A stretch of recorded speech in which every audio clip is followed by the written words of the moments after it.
And let me also say, because I want to be clear about that veteran you're getting. This is not, there have been many studies, many people have written and spoken about the plight of the veteran. And by the way, those that need help need help. But, going into conflict can also be an act that builds strength and builds resilience and builds confidence. And we've seen it work both ways. Mostly, by the way, these veterans have actually grown in the experience. And when you get them back, now again, the ones that need help need help. The wounded, the disabled, those that suffer from PTSD and traumatic brain injury.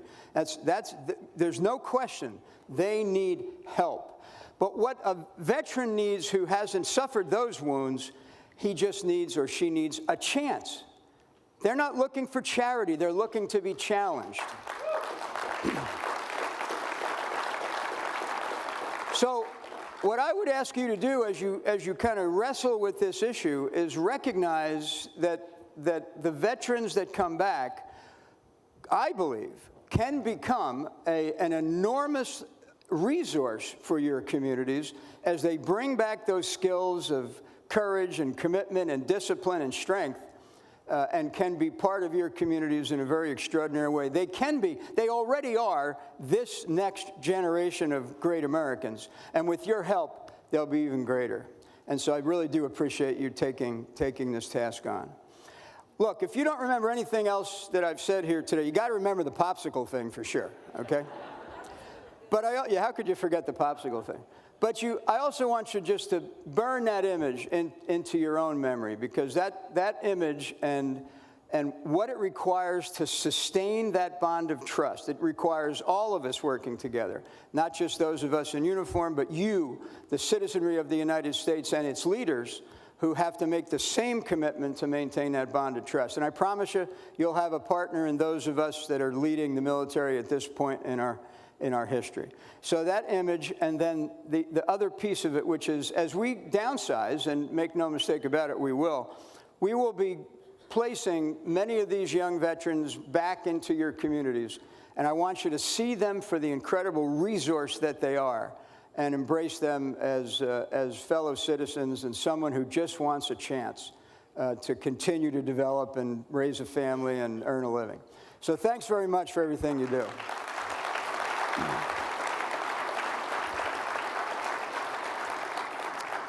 Now, in an uncanny way, I was supposed to talk for 10 minutes and then ask you for questions for 10 minutes. And by my observation of the clock, I hit it exactly on the nose. That's called military precision. Right. Yeah, thank you.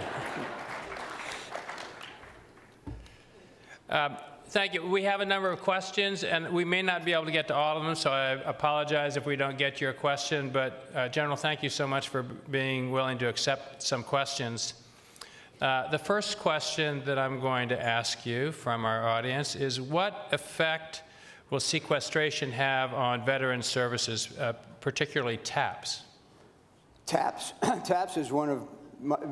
is actually one of those organizations that I have embraced along with Gold Star Families, Wounded Warrior Project, and some of the others. If you don't know about TAPS, it's the Survivors Assistance it's the Survivors Assistance effort, and in particular, they do great work with not only the spouses but also children of those who are killed in action. What effect? Well, for sequestration, I know you heard the Secretary before me say it. Sequestration was the thing that was never supposed to happen. So when people say to me, are you not now going to just get on with it and figure it out? Well, of course we will. Look, we've got to defend the nation, and we will, and we've got to maintain that bond of trust, and we will.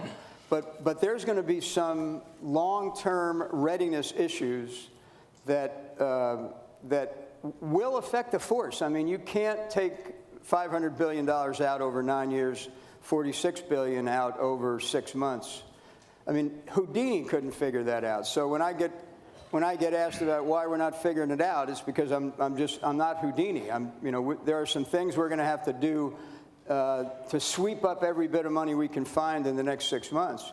Because a lot of it, those of you that are businessmen know, most of a budget, more than half of it is generally burned in the first half of the year, especially when you're looking at long lead acquisitions and things. So it's going to have an effect. Look, what the commitment I've made is we've got to keep faith and make sure that the force that we're deploying, the one that's there now and the next to go, they will clearly be the priority, as will the wounded, because we've made, they've made a commitment to us. We've got to make a commitment to them, and our commitment to partnering with organizations like TAPS. I mean, you can count on me to continue to be a strong advocate of that, but there will be things we don't even know that happen. So I say I'm going to make sure we're committed to wounded warriors, and then a wounded warrior spouse tries to go to the commissary in Fort Carson, Colorado, and it's closed.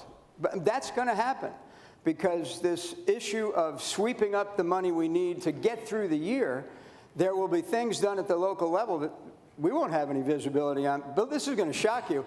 People in Washington don't know everything. There's a corollary to that would probably get me in trouble, but people in Washington know. Anyway, you can figure that out. But I'm telling you, there are going to be things that we don't see at this level that will affect your communities. And what I've encouraged, the military members and families to do is we got to stay in touch with each other so we actually understand the effect. But look, there's a cliche we use in the military. Sometimes you just can't put lipstick on a pig, and this is a pig. Thank you. Appreciate such a good and direct response, and we're all with you on